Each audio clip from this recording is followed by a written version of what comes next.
Welcome to என்னுடைய சமையல். நான் இன்றைக்கு உங்களுக்கு நார்த் இந்தியன் ஸ்டைல்ல ஒரு டிஃப்ரெண்ட் ஸ்டைல்ல ரொம்ப ஈஸியா டேஸ்டியான ஒரு சிக்கன் கறி, அதாவது இங்க உள்ள, அதாவது ஹிந்தியில வந்து சிக்கன் தோ பியாசான்னு சொல்லுவாங்க. நம்ம வந்து சிக்கன் வெங்காயம் அல்லது வெங்காய சிக்கன், வெங்காய கோழி அப்படின்னு சொல்லிக்கிடலாம். அதுக்கு தேவையான பொருட்கள் இப்படி சிக்கன் நான் கறி டைப்ல வெட்டி வச்சிருக்கிறேன். இப்படி இப்படி முழு காலை எடுத்து வச்சுக்கோங்க. இப்படி இது 1 கிலோ. அப்புறம் இது 3 வெங்காயம் சின்ன சின்னதாக நறுக்கி வச்சிருக்கிறேன்.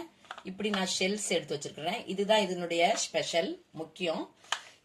இதுதான் இந்த டேஸ்ட் கொடுக்கும். இந்த மாதிரி ஷெல்ஸ் எடுத்து வச்சுக்கோங்க. தயிர் ஒரு 150 to 200 கிராம் எம்எல் தயிர் வச்சிருக்கிறேன். 3 பெரிய தக்காளியை நான் பியூரி பண்ணி வச்சிருக்கிறேன். இது வந்து இஞ்சி பூண்டு பேஸ்ட் ஒரு 1.5 டேபிள் ஸ்பூன் அளவு இருக்கும். தேவையான அளவு உப்பு. இந்த மாதிரி மிளகாப்பழம் கட் பண்ணி வச்சிருக்கேன். நீங்க மிளகாய் கூட எடுத்துக்கலாம், கிரீன் சில்லி. அதுக்கப்புறம் இந்த பிரிஞ்சி இலை, சீரகம், இந்த மாதிரி மசாலைகள் எடுத்து வச்சுக்கோங்க. கொத்தமல்லி பவுடர், சில்லி பவுடர், இது காரம் இல்லாதது நான் எடுத்து வச்சிருக்கிறேன், திக்கால எவரெஸ்ட்குள்ளது. இது வந்து கரம் மசாலா, நான் வீட்டில் செய்தது, அதாவது சிக்கனுக்கு போடுற கரம் மசாலா. நீங்க ஏதாவது கரம் மசாலா, அதாவது எவரெஸ்ட் கரம் மசாலா வாங்கிக்கோங்க. நம்ம மஞ்சள் தூள், தேவையான அளவு எண்ணெய், நான் நல்லெண்ணெய் எடுத்துருக்கிறேன், நீங்க எந்த எண்ணெய்னாலும் எடுத்துக்கோங்க. இது கொத்தமல்லி தலை. இப்போ இது குயிக்கா செய்யும். இப்போ இதுல கொஞ்சம் மஞ்சள் தூள், கொஞ்சோண்டு கொஞ்சம் நம்ம கலந்து வச்சுக்கிடும் ஒரு 10 நிமிஷத்துக்கு. அப்படி ஊற வைக்காட்டாலும் பரவாயில்ல. கொஞ்சம் உப்பு கலந்து ஒரு நம்ம கிரேவி ரெடி பண்றதுக்கு முன்னாடி முதல்ல இதை செய்து வச்சுக்கிறோம். அது நல்லது. இஞ்சி பூண்டு பேஸ்ட் போட்டாலும் போட்டுக்கோங்க. இப்போ இது ரெடி. இப்போ கிரேவி ரெடி பண்ணும். எண்ணெய் சூடாயிட்டு இப்போ நம்ம சீரகம் இப்போ இந்த மாதிரி இதை பிச்சு வச்சுக்கோங்க. இதை என்னைக்குமே நச்சு வச்சுக்கோங்க. நச்சு வச்சா டக்குன்னு அது நல்ல ஃப்ளேவர் இன்னும் இறங்கும்.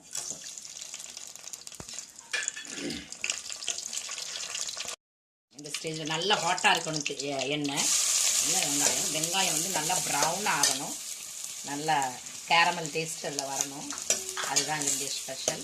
நல்லா வதங்கி விடணும். இதில் தயிர் வச்சுருக்கிறேன். இதில் நம்ம எல்லா மசாலையும் இதில் கலந்துருவோம். கலந்து இது ரெடி பண்ணி வச்சுக்கிடுவோம். இந்த வெங்காயம் நல்லா ப்ரௌன் ஆகணும். இது வந்து ரெஸ்டாரண்ட் ஸ்டைல், அதாவது மும்பையில் இந்த சிக்கன் தோ பியாசாக்குள்ள டிஷ் வந்து ரெஸ்டாரண்ட் ஸ்டைல் பண்ணுறேன் நான். இந்த பியாசா அப்படிங்கிறது வந்து வெங்காயம்னு அர்த்தம். சிக்கன்னா சிக்கன் தோ பியாசா, அதாவது சிக்கனும் வெங்காயமும் அப்படின்னு. இப்போ இது ரெடி ஆயிட்டு. இப்போ வெங்காயம் இது நல்லா ப்ரௌன் ஆயிட்டு கொஞ்சம் உப்பு கலந்துக்கோங்க. உப்பு லைட்டாக கலந்துக்கிட்டேன்னா குயிக் ஆகும். இந்த ஸ்டேஜில் நம்ம சிக்கனை கலந்துருவோம். நல்லா ஹை ஃப்ளேமில் வச்சு, இது ரொம்ப டேஸ்டாக இருக்கும் இந்த சிக்கன். இது வந்து அதிகமாக கிரேவி எல்லாம் இருக்காது, செமி கிரேவி தான்.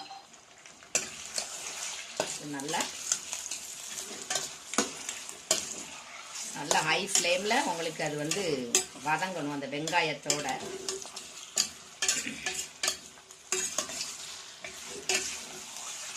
நல்லா வதக்கி எடுத்துக்கணும். இப்போ இதை கலந்துரும். நீங்க வெங்காயத்தோட போடனா கூட போட்டுக்கிடலாம், ஒன்றும் இல்லை. இப்போ போடனாலும் போட்டுக்கிடலாம். இது வந்து இஞ்சி பூண்டு பேஸ்ட் இதோட சேர்ந்து நல்லா வதக்கி எடுத்துக்கிடுவோம். இந்த மாதிரி வதக்கி எடுத்துக்கோங்க. நல்லா ஓப்பனாக வச்சு வதக்கி எடுத்துக்கணும். இந்த இஞ்சி பூண்டு இதில் சால்ட்டு கலந்துருக்கோம், சிக்கனில் எல்லாம் சேர்ந்து நல்லா வதங்கி இந்த ஸ்டேஜில் தக்காளி கலந்துக்கணும். தக்காளியும் சேர்ந்து நல்லா வதங்க. வேகிற வர நம்ம மூடி வச்சிருவோம் ஒரு 5 மினிட்ஸ். இப்போ இந்த ஸ்டேஜில் நம்ம தயிரை போட்டுருவோம்.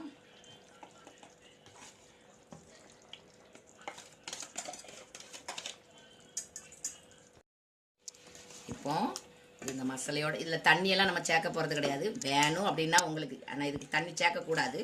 வேணும் அப்படின்னா நீங்கள் கொஞ்சம் கலந்துக்கிடலாம். இப்போ இதிலே இது வேகணும். உங்களுக்கு தனித்தனியாக மசாலா போடனா கூட போட்டுக்கிடலாம், ஒன்றும் பிரச்சனை இல்லை. இப்போ இது கொஞ்சம் தரவா வேகட்டும்.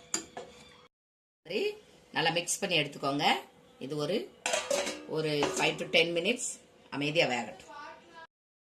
நம்ம ஆல்ரெடி உப்பு சேர்த்துருக்குறோம், ஆனாலும் இன்னும் கொஞ்சம் உப்பு சேர்க்கணும். ஏன்னா பார்த்து நீங்கள் போட்டுக்கோங்க. நான் உப்பு சேர்க்காமலே நான் மூடி வச்சுட்டேன். இப்போ இது கலந்து விட்டு ஒரு 5 minutesக்கு நல்லா மூடி விட்டு இப்போ பார்ப்போம். இப்போ ஆல்மோஸ்ட் இதில் தண்ணியெல்லாம் ஊற்றக்கூடாது, இப்படி தான் சாப்பிடணும். இது ரொம்ப டேஸ்ட்டாக இருக்கும். இந்த மாதிரி ஸ்டேஜ் வந்தோடனே இப்போ இது ரெடி ஆகிட்டு, இது ஆனால் இன்னும் கொஞ்சம் வேலை இருக்குது. இது இன்னொரு அடுப்புக்கு நம்ம ட்ரான்ஸ்ஃபர் பண்ணிக்கிடுவோம். ஸ்லோ ஃபயரில் அது இருக்கட்டும். ஒரு பேன் வச்சு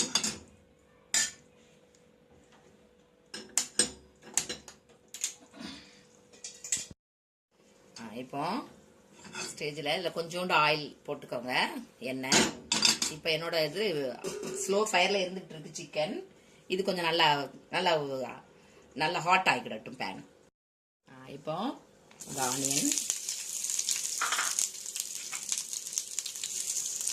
ஆனியன் வந்து ரொம்ப வதக்கக்கூடாது, ஜஸ்ட் அதாவது கிரன்ச்சியாக இருக்கணும். லைட்டாக சாட் பண்ணணும்.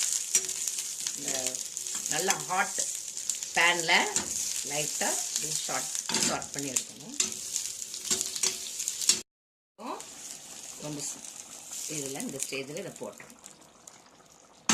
இந்த இந்த ரெட் சில்லி கொஞ்சோண்டு இது இப்போ லைட்டாக மூடி வச்சு ஒரு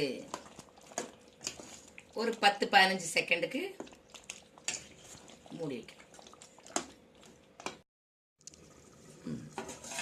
இப்போ சுச்சா ரெடி ஆகிட்டு இந்த ஸ்டேஜில் முடிஞ்சது. இருக்க கொத்தமல்லி தலை முடிஞ்சு நான் சர்வ் பண்ணிட்டேன். இது ரொம்ப டேஸ்டாக இருக்கும். உப்பு எல்லாம் பார்த்து அட்ஜஸ்ட் பண்ணி போட்டுக்கோங்க. இது வரைக்கும் பார்த்ததுக்கு ரொம்ப ரொம்ப நன்றி.